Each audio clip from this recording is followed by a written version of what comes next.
आज जो है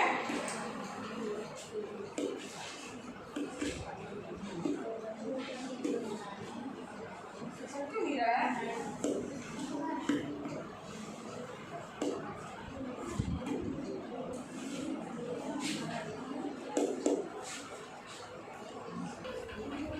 आज जो है हम लोग पढ़ेंगे गोली दर्पणों द्वारा परावर्तन के लिए जो है चिन्ह परिपाटी। तो यहाँ पर गोली दर्पण जो है दो तरीके के होते हैं, कौन कौन से? अवतल दर्पण और ठीक है। उसमें किस तरीके से प्रतिबिंब बनेगा वो सारी स्थितियां हम लोग पढ़ चुके हैं। उत्तल दर्पण के लिए भी और अवतल दर्पण के लिए क्या उपयोग है ये भी जो है जो पढ़े हैं। आज पढ़ेंगे कि परावर्तन के लिए चिन्ह कहाँ से कैसे लेंगे और एक इम्पॉर्टेंट प्रश्न, एक इम्पॉर्टेंट फार्मूला पढ़ेंगे जिससे संबंधित प्रश्न जो है न्यूमेरिकल्स जो है वो आते हैं, ठीक है, एग्जाम में। तो यहाँ पर इसको समझने के लिए एक चित्र आपको बना हुआ है, इसको देखना बहुत ज़रूरी है। इसी से आपको समझ में आएगा कि आपको किस तरीके से कहाँ पे जो है वो चिन्ह आपको लेने हैं, ठीक। तो ये चाहे उत्तल दर्पण हो चाहे वो अवतल दर्पण हो। अभी ये कौन सा दर्पण है? अवतल है? उत्तल दर्पण है? हाँ, अवतल ही है। तुम लोग बोल रहे थे समझ ले रहे हैं, सही पढ़े हो ठीक है। तो ये कौन सा दर्पण है? इसका कान के जैसा मुंह है, गुफा के जैसा मुंह है, यानी ये अवतल दर्पण है। किनारे इसके उठे हुए से होते हैं जब अगर आप सतह पे रखेंगे। तो चाहे उत्तल दर्पण हो चाहे अवतल दर्पण हो, उसके लिए चिन्ह परिपाटी, चिन्ह का मतलब होता है प्लस या माइनस, ठीक है। तो यहाँ पर इस चिन्ह की बात हो रही है तो वो कैसे चलेगा या कैसे लगाएंगे हम उसको ध्यान देना जरूरी है। ये क्या है? बिंदु पी क्या है? कौन बताएगा? ध्रुव या गोल, ठीक है। और ये क्या है? वस्तु की लंबाई। हाँ, बस ये वस्तु यहाँ पे रखी हुई है, ये भी क्या है हमारी वस्तु। इसी को बिंब बोला जाता है, ठीक है, बिंब। और इसी का बनता है प्रतिबिंब, ठीक है। ये क्या है आपका? प्रतिबिंब, उसका ना प्रतिबिंब है। ये क्या है आपका? बिंब या वस्तु बोल सकते हैं इसको। और ये हो गया आपका प्रतिबिंब, ठीक। क्या चीज आ गया यहाँ पे? अब यहाँ पर देखो इसमें किस तरीके से हमको जो है चिन्ह लेके चलना है। तो यहाँ पर सबसे पहले ये ध्यान दीजिए, ध्रुव से ही कोई चीज नापी जाएगी, ठीक। ध्रुव से ही, इसको समझ लो जैसे स्केल में मूल बिंदु होता है ना। मूल बिंदु आप जब क्या बोला जाए इसको, कोई भी स्केल बनाते हैं तो उसमें एक तरफ धन के चिन्ह होते हैं, एक तरफ ऋण के चिन्ह होते हैं और बीच में भी क्या होता है? शून्य होता है। तो जब इसको P को क्या मानेंगे आप? शून्य की स्थिति मानेंगे, ठीक है। और यहाँ पर दाहिनी तरफ ये अगर हम ऐसे खड़े हैं तो ये हमारा कौन सा हाथ है? दायां। तो दाएं तरफ की सारी चीजें आएंगी जो रहेंगी धनात्मक, ठीक है। और यहाँ बाएं तरफ की दूरी जो जितनी भी दूरी लिखी होगी उसमें अपने आप जो है ऋण का चिन्ह लगाना है। समझ में आया सबको? तो यहाँ दाईं ओर की जितनी भी चीजें रहेंगी वो धनात्मक रहेंगी, बाईं ओर की क्या रहेंगी? ऋणात्मक। अब यहाँ पर ये जो अक्ष है इसको मेन मुख्य अक्ष बोला जाता है और इसको यक्ष और यक्ष डैश समझ लीजिए आपका हो गया। इसको जो है मुख्य अक्ष के ऊपर की तरफ की दूरी जो रहेगी ऊपर। अब इसमें भी जब भी आप कार्तीय तल पढ़ते हैं तो उसमें इस तरीके का ये क्या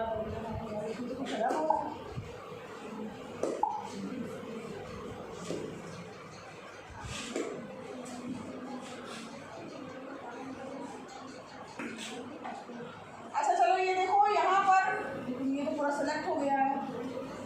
कैसे करें इसको? हाँ,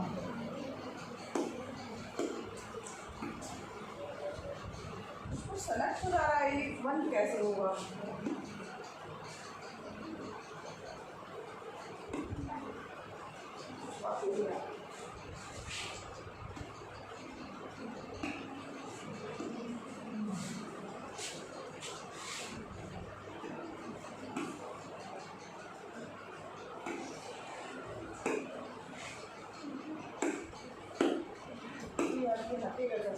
चलो कोई बात नहीं। अब यहाँ पर देखो,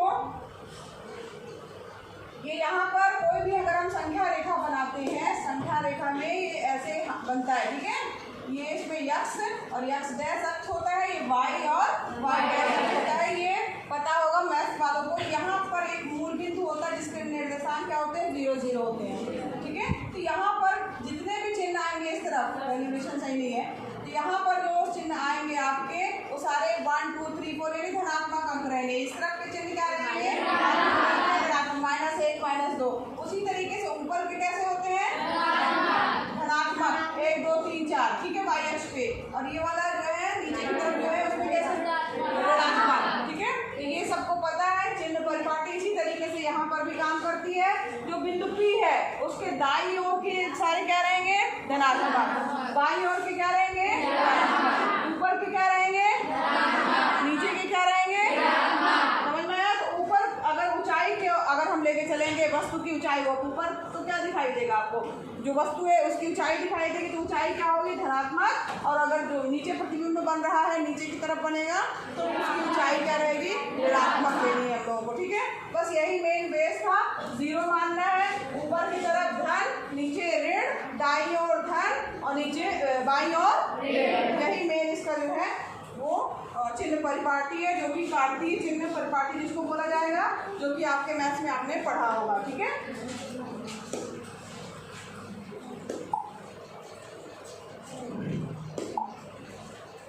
अब यहाँ पर आगे बढ़िए।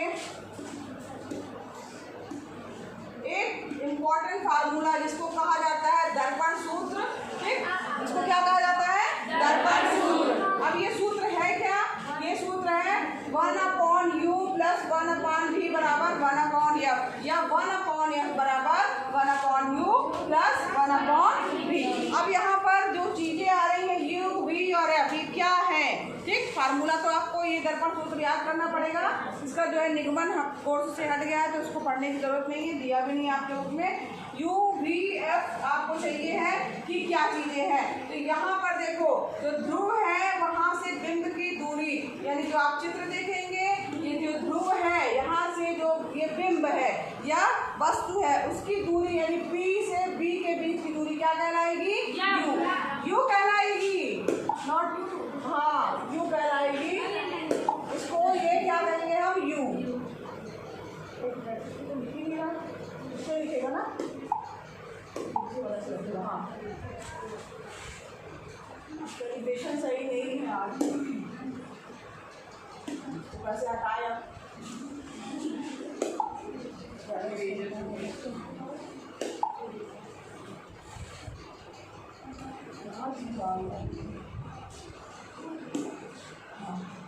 अब यहाँ पर देखिए,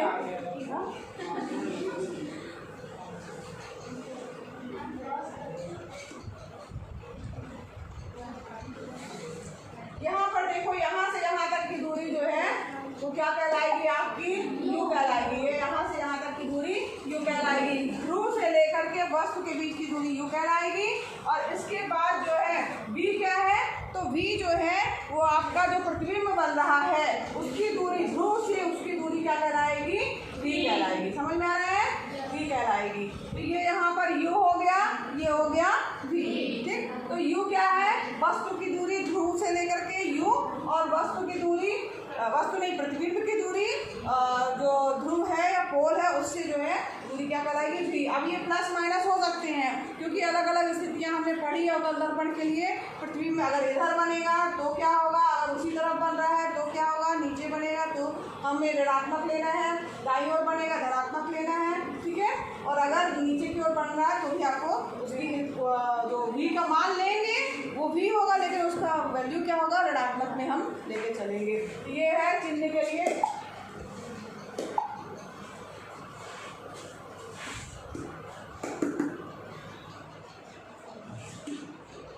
तो यहाँ पर देखिए u v समझ में आ गया। और f, स्मॉल f आपको पता है ध्रुव से जो उसका फोकस है, कैपिटल F, फोकस समझ में आ रहा है। जो हम चित्र बनाते हैं उसमें हम एक वक्रता केंद्र होता है, जो जिस पे नोक रख के हम चाप खींचते हैं वो क्या कहलाता है, केंद्र, ठीक। और ध्रुव और वक्रता केंद्र के बीच की जो दूरी है उसका आधा जो होता है वो क्या होता है, फोकस दूरी होती है।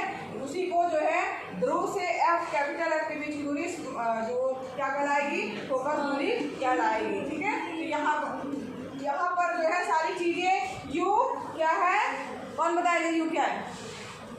हाँ बताओ, इससे पूछे भरना, तुम बताओ। हाँ, ध्रुव से वस्तु की दूरी v क्या है? अपर्णा बताओ। ध्रुव से प्रतिबिंब की दूरी f क्या है? बताओ। नहीं, फोकस नहीं है, नहीं, गलत। f क्या है?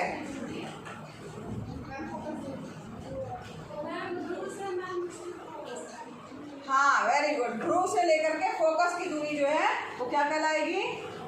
फोकस दूरी कहलाती है। ठीक है, फोकस समझ में आया? वक्रता केंद्र का आधा होता है, जो सी बनाते हैं उसका आधा होता है। तो 1/(f=1/b + 1/u) ये फार्मूला है, अच्छे से याद कर लीजिए।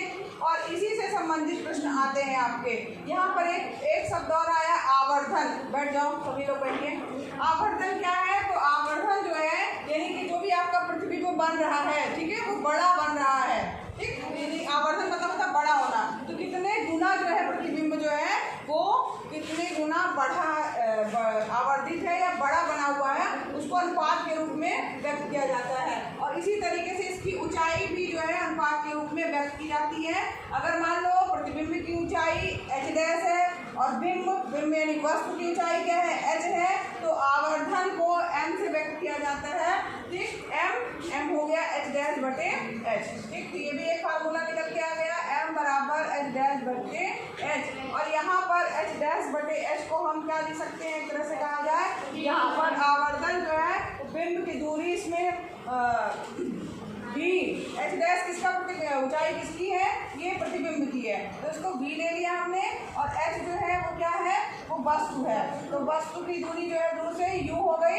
यहाँ पर अगर हम आवर्धन को u और v के रूप में व्यक्त करना चाहेंगे तो ये भी आपका आ जाएगा। होता है।